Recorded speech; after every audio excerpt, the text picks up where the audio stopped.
Hi, and welcome back to Reflect Forward. I'm your host, Carrie Siggins, and I am so glad you are here today.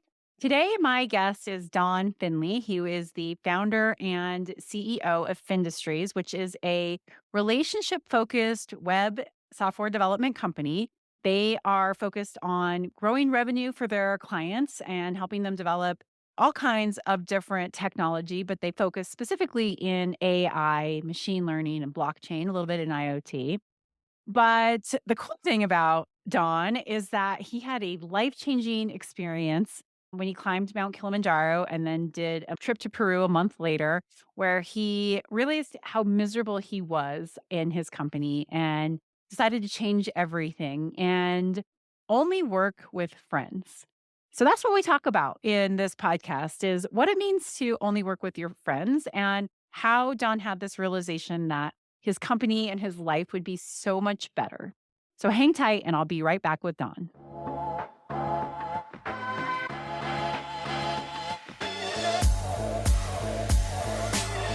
All right, everyone. I am back with Don Finley, founder and CEO of FINdustries. Don, thank you so much for joining me on the show today.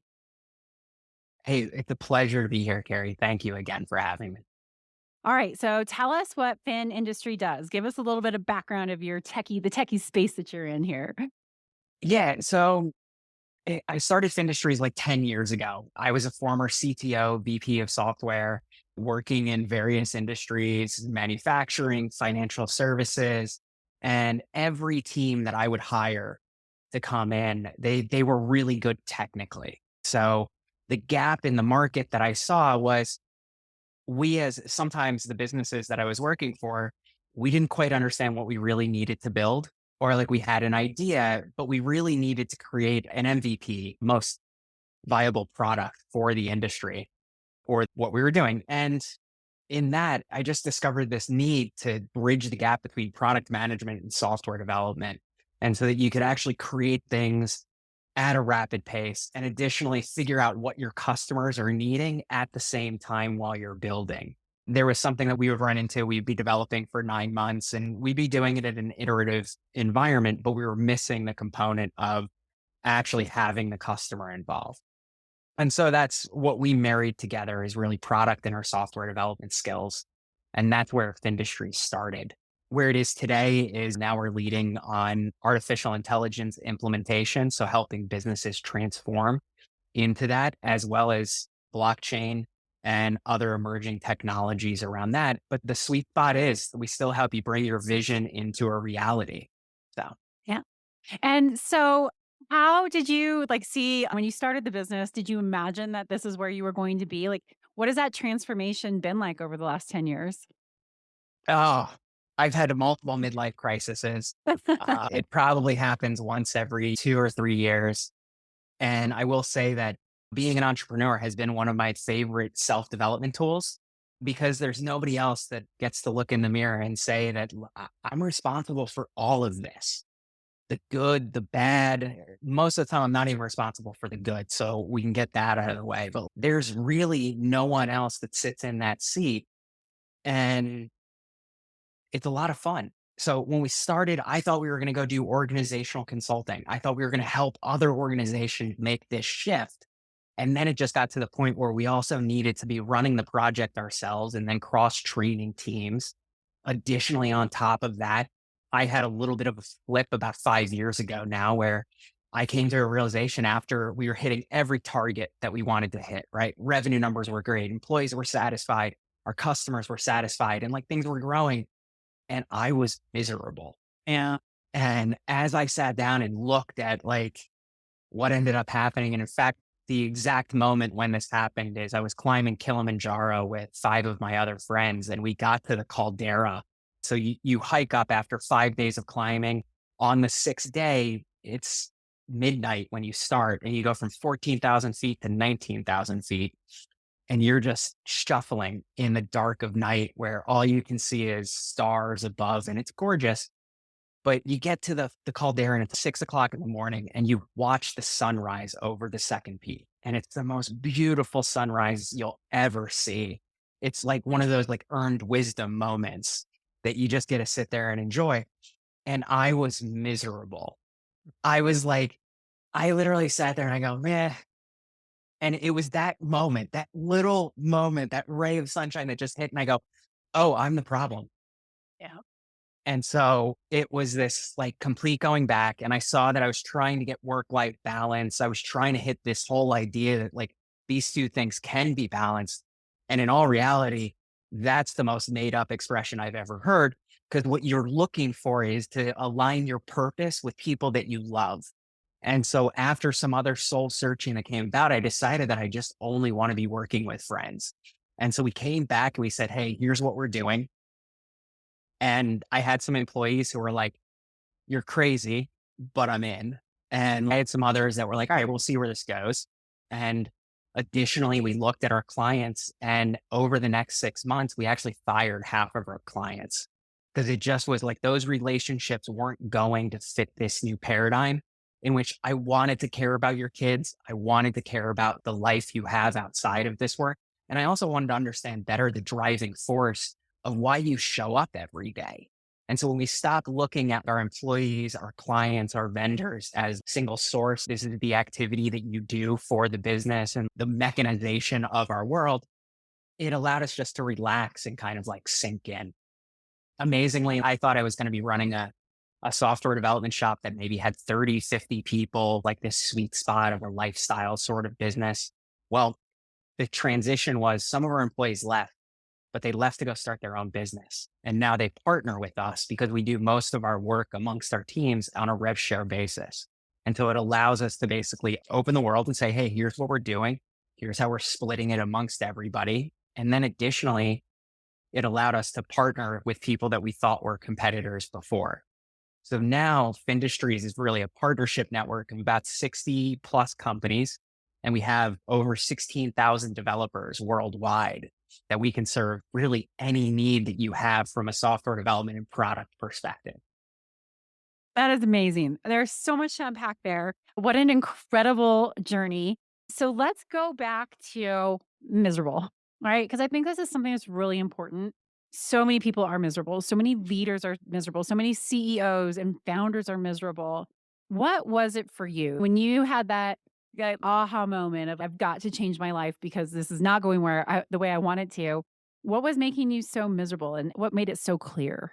There's two sides of it, right? Sometimes the pain has to be so large that you can't exist in that frame of mind anymore. And I hit that moment. I Yeah. I had worked so hard for us to reach the milestones that we did. And I thought that happiness was like just on the other side of that milestone. And I was I enjoyed the work, but I didn't quite get the satisfaction that I was looking for. And then I put that into the milestones that we were hitting. We hit them and I was just like, "Oh, it's not there." So that part was hurting. And about a year earlier, I had started doing business with this group of people. And we were checking out a site to build. This is like 2017, 2000. Like, if you look at when the crypto rushes have been, Yeah. it was during one of those times. And so we were looking at outfitting an old US steel mill that had a power plant like 600 yards away with an excessive amount of mining equipment, something like $100 million worth of mining equipment for Bitcoin and other cryptocurrencies at that time. And so we were out there and I was talking to these guys and I had just met them at this point. And one of the guys leans over to the other one and says, "Hey, what's going on with your sister?" And he says it in such a way that I know the connection between these two is really deep and strong.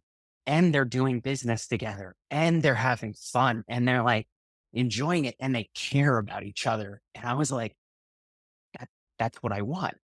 And so it was through this group of people and just that one statement in which the two of them had that one interaction that felt so passionately deep between each other that I was like, that's more of what I want in my life.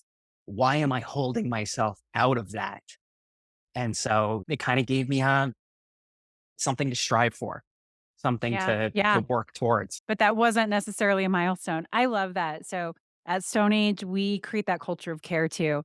And I work really hard. I want my employees to know that no matter what happens, like they are family and we are here to help.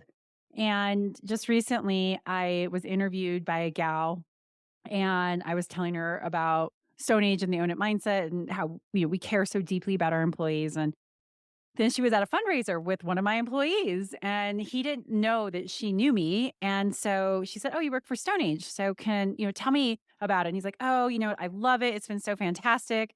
Now I've gotten promoted. I started out as an assembly tech and I went here. Now I'm in engineering." And she was like, "What makes you like it?" He says, "They've got our back. No matter what happens, Stone Age has your back. And you can be going through personal stuff, through work stuff, anything that happens. And they're like, what can we do to help?" And so she's like, "I just wanted to tell you this because it's unsolicited feedback like that can be so powerful." And what CEO would not want her employees or his employees to say, "I love working for this company because I know that the company has my back no matter what happens." That is so cool. So I can totally appreciate why that struck your heart and why you wanted to go after it. It's so meaningful. It was one of the reasons why I'm here today is like researching you and hearing about your story and what you've done with Stone Age is epically cool. No, well, thank you. Thank you. All right. Well, enough about me. Let's go back to you. Okay.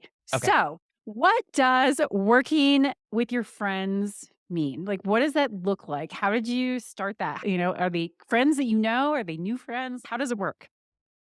Oh yeah. I tried the whole thing of like hiring my friends that I know, right? And some of them worked out fantastic, right? And then you kind of learn the idea that, hey, there has to be this buy-in into what we're doing as a business. That's what really ties us together. And so they see that like customer service is number one within our business, right? Because we're taking a vision that somebody has that may be rather ethereal and just like out there. And then we're translating it into code and an actual product that the market will like. And so we're taking people's babies, right? And we're taking care of their passion and their idea. And so if that's something that our friends align with, then yeah, we've got plenty of opportunity to be working together. I tried sometimes to be like the bleeding heart. I had the friends who couldn't figure out what they wanted to do, and so I found places within the organization to help them out. And I'll be honest with you, sometimes that works. Most of the time it doesn't though. And it's been a real sort of like struggle of when do you take people in who are like that and when don't you? But additionally, what I found is it's all about just having honest conversations. The employees that were with the business at the time, it was a little bit of creating spaces of vulnerability so that we could share the things that were going on in our lives. And that did have to start with me. And so, like, when I was going through, let's say, a breakup or something about that, I would share those moments with the team just to create that atmosphere that, like, hey, it's cool to share what's happening with your life. And then additionally, I started talking to my clients just about like their family, their outside work, like really hitting them on what is happening outside of this. And in fact, some of my clients now, I go over for birthday parties for their kids, right? Like it's that kind of atmosphere that we've created that has helped. And so to answer your question, I guess it was about creating spaces of vulnerability. And then additionally, making sure that we still had a grounded foundation around this is the business that we're here to do. Yep. Yep. So when you came back and you told people, "I want to build a business that built with, friends," how did you share that message? You obviously you have this life-changing experience. I mean, climbing Kilimanjaro is a life-changing experience in itself, especially when you have this whole realization of, "I'm miserable and I don't want to be this way anymore." What did you come back and say to them? How did you pitch it? Yeah, that's actually a really good question because there's the other half of the story, right? So we got to the point of I'm miserable and Yeah. then recognizing that there needs to be a change.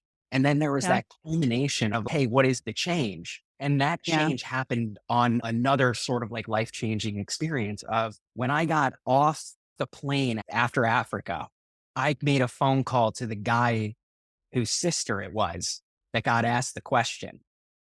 And I was like, you guys know something I don't know. What are you doing? Help me out here. And he goes, well, actually, the group's going down to Peru next month. And so, yeah, I was like, whatever. Okay, sign me up. I'll be there. I just want to learn whatever the hell it is. So I end up in Peru. And like the first day that we land, I'm checking into the resort. And in that moment, before anything else happened, I recognized I just want to do this with friends. I want to do this life. I want to build the business. The whole work life balance wasn't working. So my team knows that I just recognized I wasn't happy from Uh-huh. coming back from Africa. I was like, it was amazing. It was beautiful. We went on Serengeti afterwards, right? Safari, the whole 9 yards. And I come back and I'm like, guys, I'm doing something wrong. I'm trying to figure it out. I just want you to know that. And then a month later, I'm in Peru and I come back from that trip. And at that point, my team's like, you're nuts and we love you. So that was probably the culmination of really, they had a month to prepare that something was going to change. But when I came back and I said, look, I just want to love you more. And so if it, So it's awesome. literally like that simple of just, hey, how can I love you in a way that shows the love that we all have for what we're doing together? So And so what did you do in Peru? What gave you that realization? it, Just hanging out with people okay, who you so liked and seeing? Yeah, give me that story. so we'll get into it, right? I ended up drinking ayahuasca. So Uh-huh. it becomes one of those stories. But the Yes. realization happened before I actually touched the medicine. And I was sitting just hanging out in the resort. I'm trying to figure this out. I'm trying to go. And I recognize like I want to have these conversations, like this vulnerability that I'm looking for. And so how do I create that space of vulnerability within the business? How do I allow for the expression of who you are to shine through? And then it was more along it came about that I just recognized that what I was missing was those connections, that what I was yearning for was that. And that I had been raised in like a corporate environment. I went from working for like Fortune 500 companies to like starting my business and also working with small and medium sized businesses in a transition period to see what was happening. But I wanted those friendships. I wanted that sort of connection. And in that corporate environment, I was always told, you don't work with friends. You always have your guard up, right? You never really know who's out to get you. Or if there is a situation that comes up, somebody might just end up like railroading you because of it. And so in environments where you had to be guarded, it Yeah. was like, silly to be friends with people. And at the same time, we were all friends outside of work, anyways. And so, why did we create this wall between the experience of life when it was like, all right, we're just trying to spread some joy and actually have some excitement about what we're doing? Why am I holding back from this space that I get to create? Yeah, it's brilliant. I love it. And I think that I agree with you. This is what is missing from corporate America. It's that soul, right? It's our soul. Yeah. It's the connection with who we really are. It's not just about results, right? Driving numbers, driving performance. No, we're all human beings first. And if we connect on that level of humanity and caring and connection, then you can do so many more amazing things. But I think a lot of people are afraid of that vulnerability. Before this, were you comfortable being vulnerable, or did you keep it pretty buttoned up? What was your relationship with vulnerability before these life-changing experiences? I would say that it probably wasn't very vulnerable. Yeah. I was able to switch the mask on and off, right? This is how I have to show up. This is who I Yeah. can be in this moment. And this is the experience. And it was rather interesting because I also think that there was a time period where leadership was taught that it was like you are an actor on stage and you set the tone for how everything goes, and showing vulnerability can actually hurt what Yeah. your message is and how you convey it.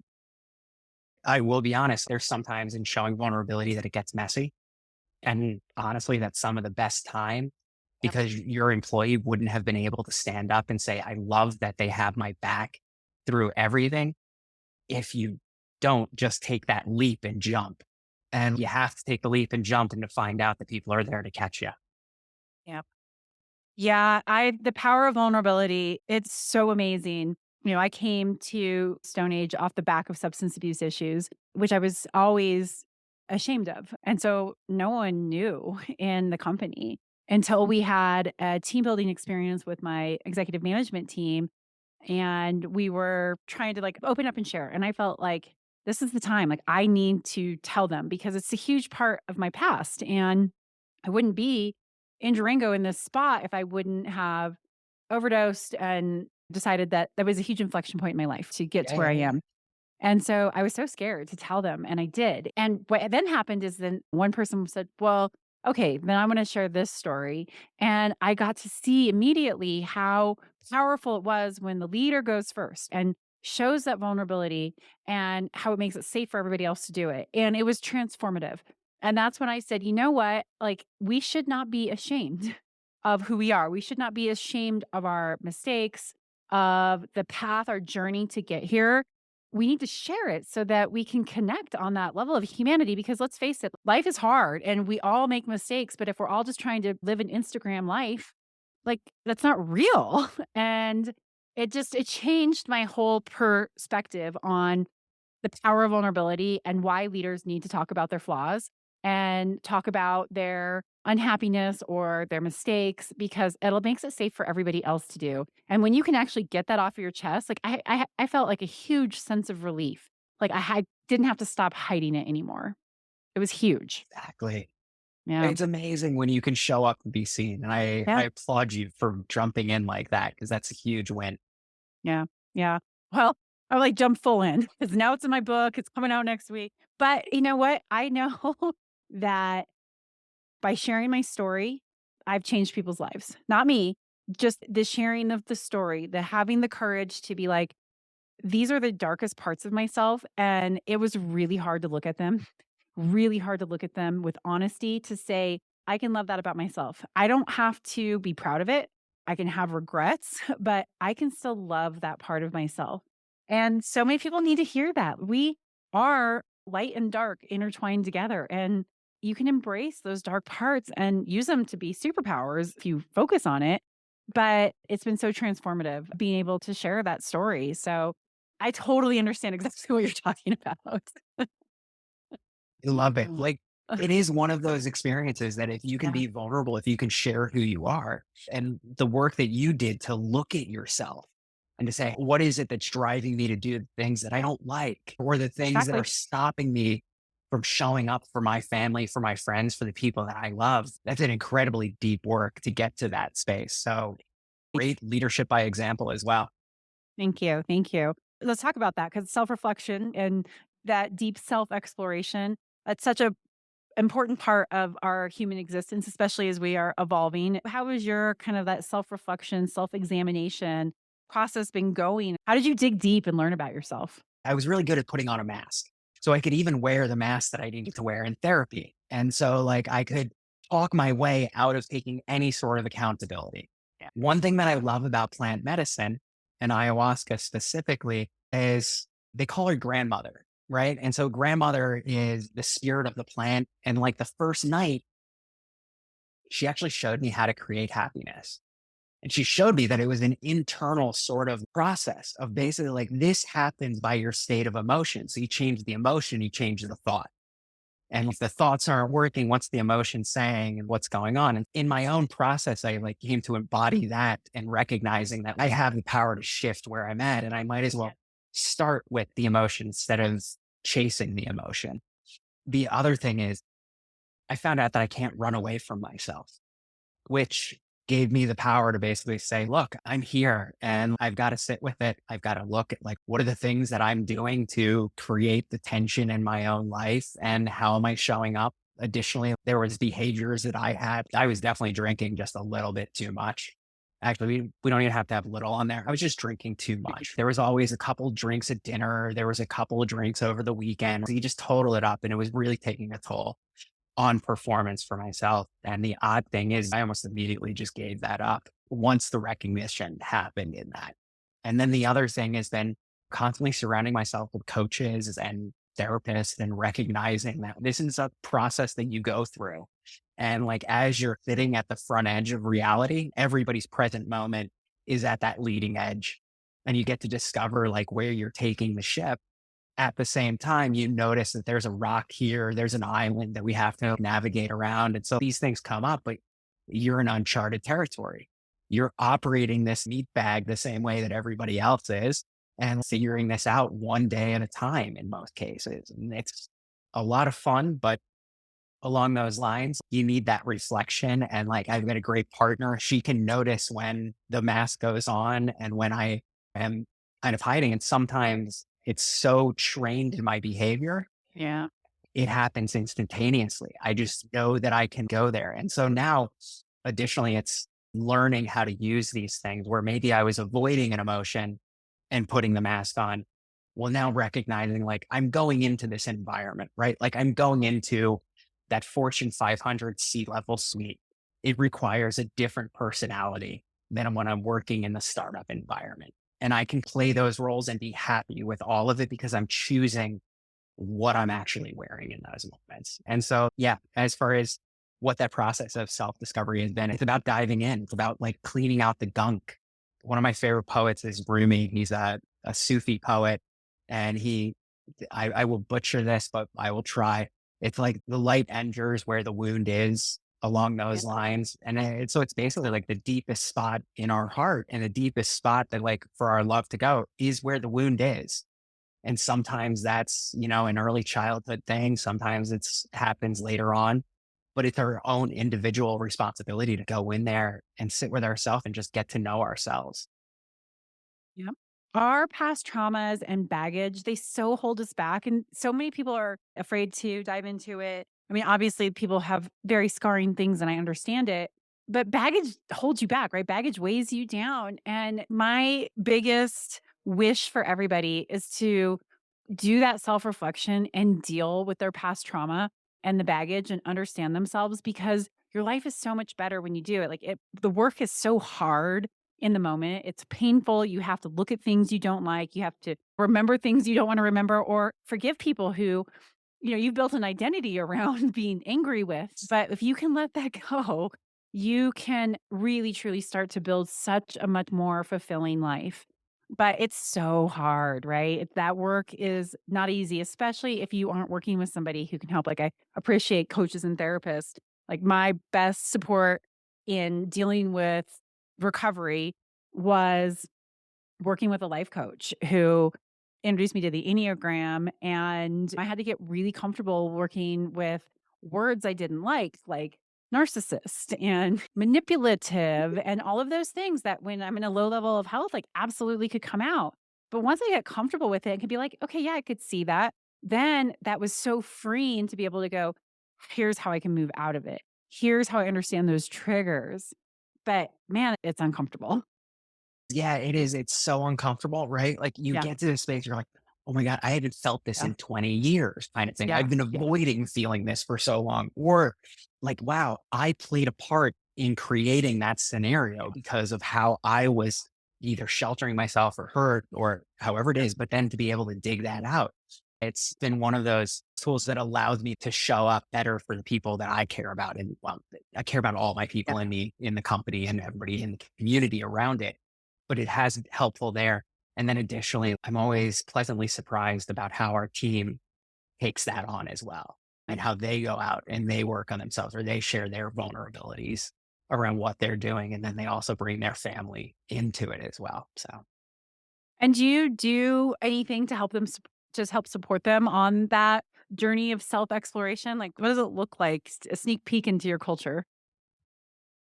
yeah. So, my role, I mean, this as far as running an organization, right? Like you're very little doing and more in the lines of supporting people that are making it Yeah. happen. And my role has drastically shifted towards that. And around the pandemic, we basically saw like a couple $1 million disappear within like 3 days. Consultants were the first to go. So all those projects got canceled. And it was one of those things where I took anything else that I was doing in the business and put that on the back burner and just coached. Like, it was everything and anything was on the table. What problems do we have to solve? How do we do this together? These are the things that we are here to support each other with. And so, like, my role has shifted a bit more into like active coaching within the group and allowing the team to run the business as they're seeing fit. And then additionally, we bring in people to talk, kind of sharing like different things like enneagrams. I personally have been really getting into human design. If you're familiar with that, 10 years ago, if you told me that there would be something I would resonate with that would involve position of the planets, I would have possibly looked at you like you had two heads. And at the same time, what I love about it is they're all just invitations to try and present it in a Exactly. way like, hey, here's an experiment, run the experiment. If it works out for you, I got some more. Yep. And I think that's a great way to look at life is, hey, if this works for you, it works for you. If Mhm. it doesn't, there's plenty of other things out there that will. And it's all about helping you to find your tribe. I love that. I think it's so beautiful to be able to support your employees in that journey. So many leaders just look at it as I care about you with what you do in these four walls or your computer screen or whatever your work situation is. And we care so much less about what happens outside of work. Imagine if every employer said to their employees, my goal is to help you live your dreams. Because let's face it, that's what we work for, right? We don't work for work. Well, some of us work for work, but most of it's because we want to do something with our money, to be able to go after our dreams. And so if you take that and you say, yeah, I'm here to help you achieve your dreams, and yes, we have to add value and we have to make money. That's just such an empowering place to be. And you can't do that if you don't talk to people, if you don't understand what their dreams are and what they fear and what's holding them back from going after it. I really commend you on Thank you. building that kind of culture. One thing I'll add to that and like Yeah. something that's very actionable. We do this with Yeah. all of our new employees, new colleagues, contractors, anybody who's joining the team. There's an exercise by Mind Valley called the three most important questions. And so we have everybody go out and they answer, what are the experiences that you would like to have? Would you like to own a house? Would you like to travel the world? Anything like raising children, whatever it is, put it down there. Where are the areas where you would like to grow is the second question. And then where would you like to make contributions in the world, in society, in your family? And we post that. It's on a shared drive yeah. And so every so often, one of our team members goes through and starts to find matches of who else wanted to climb the Himalayas, who else wants to go on this vacation. And so we start lining people up. But also additionally, when I go through that, I notice, well, I know this person. I'm just going to make this introduction. And so we help each other on the path of our dreams. And so it's a nice, easy place to start with those three most important questions. Oh, that's great. All right. I will go find that and I'll include that in the show notes so people can look up those. But I think those are brilliant questions. And what a great way to get to know your employees. Those are relatively safe questions to ask, but super insightful. And like mine is out there as well. And like I share it with Yeah. people when they first come in, they get Yeah. access to see other people's for inspiration. But yeah, Yeah. Yeah. That's amazing. I love it. I love it. Well, and it kind of goes hand in hand with this company that you're building of matching and getting people together. So, can you talk a little bit more about your business model and how you came up with it? yeah. Okay. So the general challenge that software agencies have is skill set versus project need. So if I have a team of 30 people, I have to go out and sell a team of 30 people. I mean, you split them off, but that's the population. And so if their skill set is all in IoT, then really you need to find IoT projects. But there's Yep. always this yearning to build the business greater, right? And then additionally take on more clients, take on additional scope. So you tend to push the envelope as far as where you're at from an execution standpoint, which most of the time it works out really well. Sometimes, it leads to some disaster. But additionally, as we decided to like niche down the business so that we were only focusing on like really AI implementation, blockchain, and then a little bit of IoT just because we had so much history with it. So those three areas, we recognized that we were partnering with companies left and right before to help us get these things. So we just went out to them and said, look, this is what we're creating. We have like leads coming in. We're talking on the front end. And as we started to work with friends, we recognized that we could create a deal structure that worked out for our front end agents as well. And so it allowed us to grow a sales team a little bit larger than we had before. And so we had more work coming at us that we knew what to do with at the time. And so we started to look at like how can we structure the relationship with our partners to be more along the lines of the friendship space, as well as how do we actually structure this so that it works for FINdustries as well. So that we're taking on some of the front end work. We're then general contracting it to either our partners or additionally, we have another line of service where it's like, you may not need our expertise on any of those three areas. But because we've worked with these 16,000 developers in the past, we know who to line you up with. So let us get you to the team that actually fits your Yeah. need. So our clients like it because we give them like three options, right? Like we say, hey, here's the three teams that meet who you're working with. They enjoy it because they've already passed the bar of having some third party validation with a recommendation from a trusted source. And we help out because it's just good for everybody to have a bit of business together. And so you talked a little bit about revenue sharing. So how does that work? Yeah. So revenue sharing amongst the partners in the team, right? So Mhm. we'll sit down, we'll look at a project and we'll divide this up into two spaces. Let's say the FINdustries consulting project. Um, to the end client, what we'll end up doing is it's either a fixed price or it's on a time and materials basis. And so on the revenue share side, we haven't built anything on that for the straight up consulting projects. Then on the back end of that, every partner that we bring in is on some bit of revenue share. So the entire deal is divvied up amongst the team members. And we have base rates that we end up paying our team, plus they get bonuses for basically that revenue share side of it. On the, let's say, where we do like a mini RFP process for our clients, our partnership network, that is entirely free to the clients. Industries doesn't take anything. And then on the back end, our partner will provide us with a revenue share from those deals as well. And that Yeah, allows since us you to pass pay it on to them. our sales agents and Yeah. everybody else. Yeah. We Yeah. also have a studios division. And the studio division is basically you come with the idea, you come with the go to market team, and we have people that will finance projects as well based on it. And in those cases, Finistries will also take an ownership stake in the business as well as build the technology for you then to go deploy. Fascinating. That's so awesome. And it's successful. How long have you been doing this? 10 years now. And so how long have you been doing this partnership model? Yeah, we've been doing that for the last 5 years now. Basically, ever Yeah. since I got back and wanted to work with friends, Yeah. we were trying to figure out how to make this more equitable Yeah. because I recognized that as the owner, I was getting all the reward, right? And basically, I was trying to pay my people as little as possible. And that doesn't happen on like an individual basis, right? But it happens on when you look at the books, you go, this is my highest cost and this is the margin that I make. And if I can reduce that cost, then I can increase them. Right. It created this. I was never comfortable with it. So we opened the books and we said, okay, how can we make this all work out for everybody involved? And are you feeling more fulfilled? And do you feel as financially successful because of this model? Yes, on the fulfillment and Yeah. yes, on the financial fulfillment as well.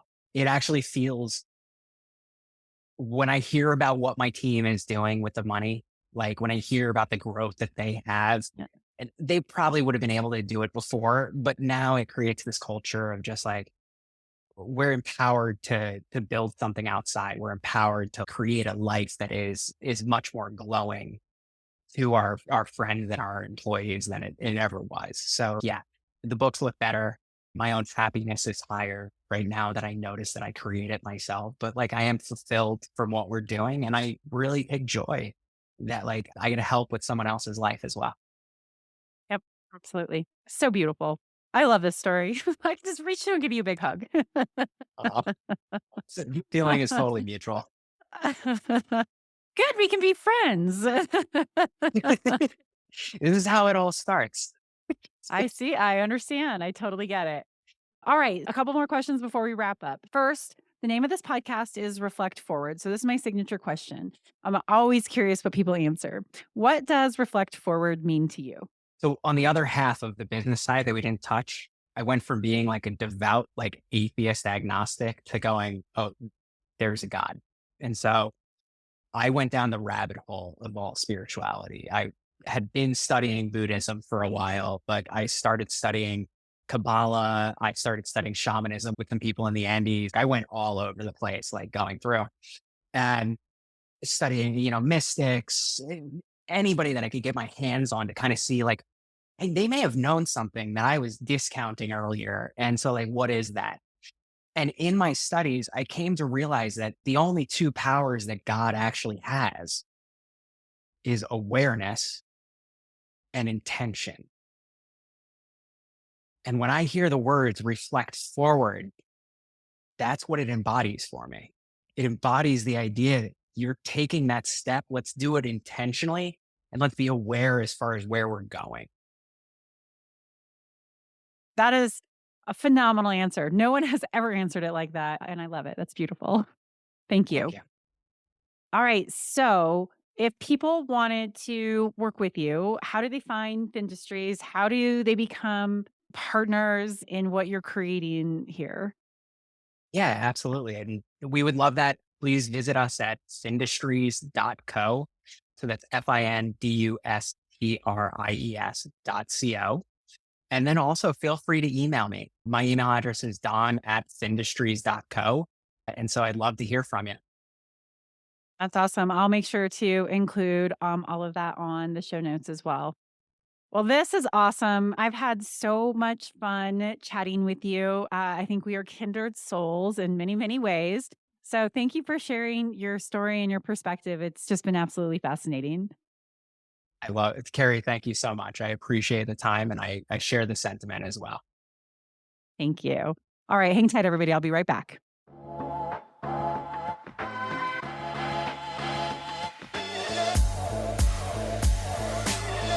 All right, I'm back. Thanks everybody for joining in on that podcast. I just hope you enjoyed that interview with Don as much as I did. I thought it was fantastic. And if you like this podcast, please go on to your podcast platform and write a review, rate it, share it with a friend. It so helps with the algorithm and continues to spread these really cool stories like Don's. The world needs more leaders like him. All right, with that, I will leave you to your day and I look forward to hosting you next week. Thanks.